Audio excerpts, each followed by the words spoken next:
क्या आपको पता है कि चंद्रमा धरती पर क्यों नहीं गिरता? और क्या आप जानते हैं कि आउटर स्पेस में कोई भी फ्रीली मूव्ड लिक्विड एक स्फीयर यानी कि गोले का शेप क्यों ले लेती है? तो आज के इस फैक्ट एपिसोड 9 में हम ऐसे ही धमाकेदार 15 फैक्ट जानने वाले हैं। तो वीडियो को आखिर तक देखिएगा, और अगर आपने इस चैनल को सब्सक्राइब कर दिया है तो बहुत बहुत धन्यवाद, और अगर आपने नहीं किया है तो अभी सब्सक्राइब कर दीजिए और बेल आइकन दबा दीजिए ताकि आपको आगे हमारी इन्हीं टाइप की वीडियोस को देखने की इंफॉर्मेशन मिलती रहे। So let's get started.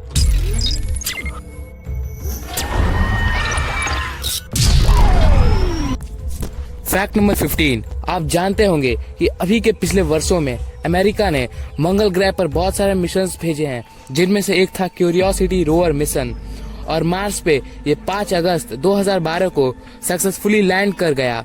और तभी से ये क्यूरियोसिटी रोवर अब तक काम कर रहा है और मंगल ग्रह को एक्सप्लोर करने में इसका बहुत ही बड़ा कंट्रीब्यूशन रहा है। और हर साल 5 अगस्त को ये अकेले ही मंगल ग्रह पे हैप्पी बर्थडे का सॉन्ग गाता रहता है। दैट्स द गजब फैक्ट। फैक्ट नंबर 14, एस्ट्रोनॉट्स जब भी स्पेस में जाते हैं तो उनकी हाइट वहां पे 2 इंच बढ़ जाती है। That's an amazing point. लंबाई 2 इंच तक बढ़ जाती है।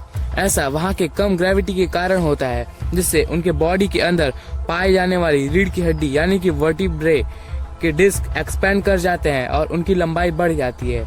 और जब वे धरती पे वापस आते हैं तो ग्रेविटी के इन्फ्लुएंस में उनकी रीढ़ की हड्डी यानी कि वर्टिब्रे कॉन्ट्रैक्ट कर जाती है और फिर वापस उनकी हाइट नॉर्मल हो जाती है। फैक्ट नंबर 13, ऑप्टिकल इल्यूजन यानी आंखों का भ्रम सबको होता है।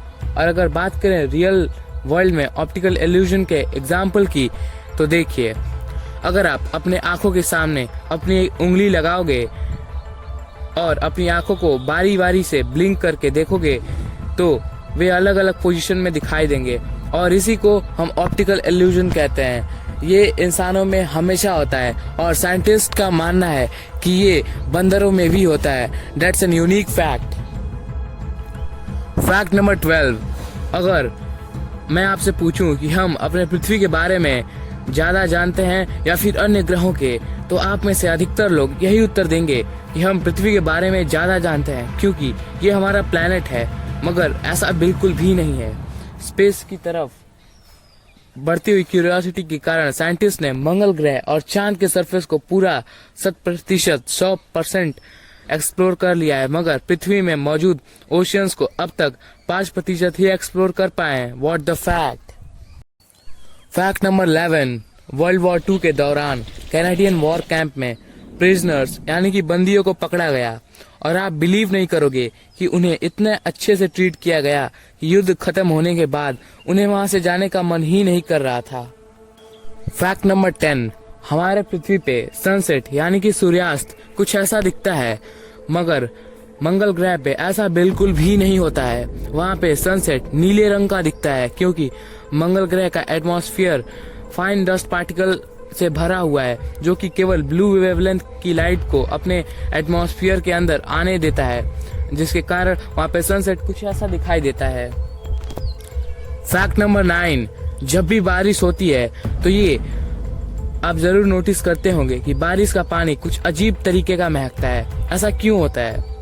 क्योंकि ये स्मेल प्लांट ऑयल, बैक्टीरिया और ओजोन से मिलकर बने होते हैं। फैक्ट नंबर 8, आपने ब्लैक होल्स के बारे में कभी न कभी जरूर ही सुना होगा, और अगर आप सुने होंगे तो आप ये भी जानते होंगे कि इसकी ग्रेविटी काफी स्ट्रांग होती है, जिसमें लाइट को भी अपनी ओर अट्रैक्ट कर लेता है। मगर क्या आपने कभी व्हाइट होल्स के बारे में सुना है? According to mathematics white hole possible है, मगर अब तक एक भी व्हाइट होल्स पाए नहीं गए हैं, और व्हाइट होल का फंक्शन ब्लैक होल के फंक्शन का रिवर्स होता है।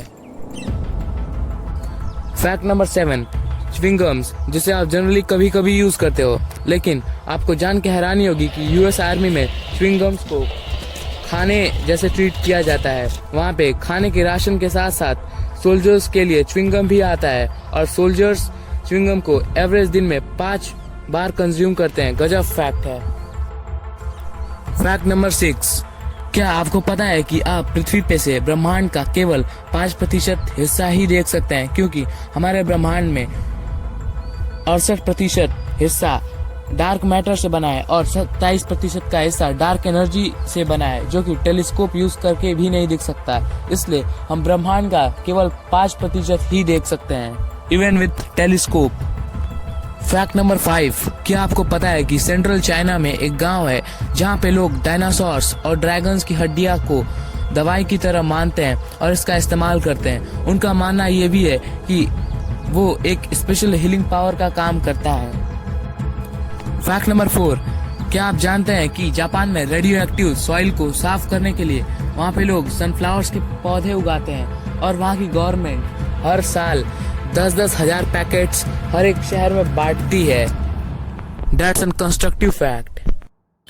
फैक्ट नंबर 3, क्या आपको पता है कि आउटर स्पेस में कोई भी फ्रीली मूव्ड लिक्विड एक स्पीयर यानी कि एक गोले का शेप ले लेती है। ऐसा स्पेस में मौजूद सरफेस टेंशन के कारण होता है और यही फिनोमेना पृथ्वी के लो ऑर्बिट में भी होता है। गजब बात।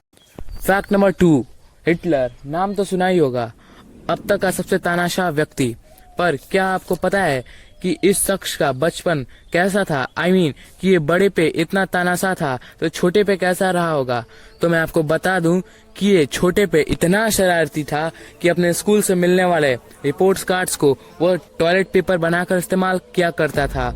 You can't imagine. Fact number 1, चांद धरती पर क्यों नहीं गिरता? देखने में ये सवाल बड़ा ही कठिन है, मगर एक्चुअल में इसका आंसर बड़ा ही आसान है। अब मैं आपको एक एक्सपेरिमेंट बताने वाला हूँ, जिसके बाद आप इसका आंसर खुद समझ सकोगे। सबसे पहले आप बकेट लें, फिर उसमें इतना पानी भर दें कि वेट उसका ज्यादा ना होने पाए। फिर आप बाल्टी को अपने सिर के ऊपर से गोल गोल थोड़ी तेजी से बिल्कुल ऐसे घुमाएं।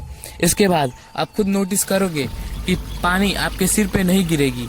ऐसा कैसे हो सकता है? How is this possible? पृथ्वी के ग्रेविटी के होते हुए भी तो इसका जवाब है कि बकेट में से पानी इनर्शिया के कारण नहीं गिरा। इनर्शिया अब क्या होता है? इनर्शिया ये बताता है कि अगर कोई भी ऑब्जेक्ट अगर रेस्ट में है तो तब तक रेस्ट में रहेगी जब तक उस पर कोई एक्सटर्नल फोर्स ना अप्लाई किया जाए। और ये भी बताता है कि अगर कोई भी ऑब्जेक्ट स्पीड में है यानी कि मोशन में है तो तब तक मोशन में रहेगी जब तक उस पर कोई एक्सटर्नल फोर्स ना अप्लाई किया जाए। और अगर आप बाल्टी को तेज न घुमाते तो इनर्शियल मोमेंटम न होने की वजह से आपके सिर पर गिर जाता। और यही चीज पृथ्वी और चंद्रमा के साथ होता है। पृथ्वी अपनी ग्रेविटी के कारण मून को अट्रैक्ट तो करता है, मगर मून इतनी तेजी से घूमता है कि वो गिर ही नहीं पाता। और अगर मून धीरे घूमता तो ये पानी की तरह पक्का धरती पे गिर जाता, यानी कि ये धरती पे कोलैप्स हो जाता। और अगर मून तेज घूमता तो ये पृथ्वी के ग्रेविटी को एस्केप कर जाता। आप अगर बकेट को बिल्कुल तेज घुमाते तो वो आपके हाथ से फिसल जाता और छूट जाता। ठीक वैसे ही मून भी अर्थ के ग्रेविटी को छोड़ जाता। तो इसी के साथ ये वीडियो खत्म हुई। वीडियो कैसी लगी कमेंट में जरूर बताएं। इसके साथ ही हमने हमारे चैनल को 10 मिलियन सब्सक्राइबर्स तक पहुंचाने का मिशन बनाया है। तो मेरी आपसे एक छोटी सी रिक्वेस्ट है कि हमारे चैनल को सब्सक्राइब जरूर कर दें, इससे हमें हमारे मिशन को कंप्लीट करने में सहायता मिले। और बने रहें हमारे चैनल पे, साथ ही रोज विजिट करें हमारे चैनल पे, क्योंकि हर दूसरे दिन वीडियोस आती रहेंगी। So please cooperate to complete our mission. Stay motivated, stay learning. See you again.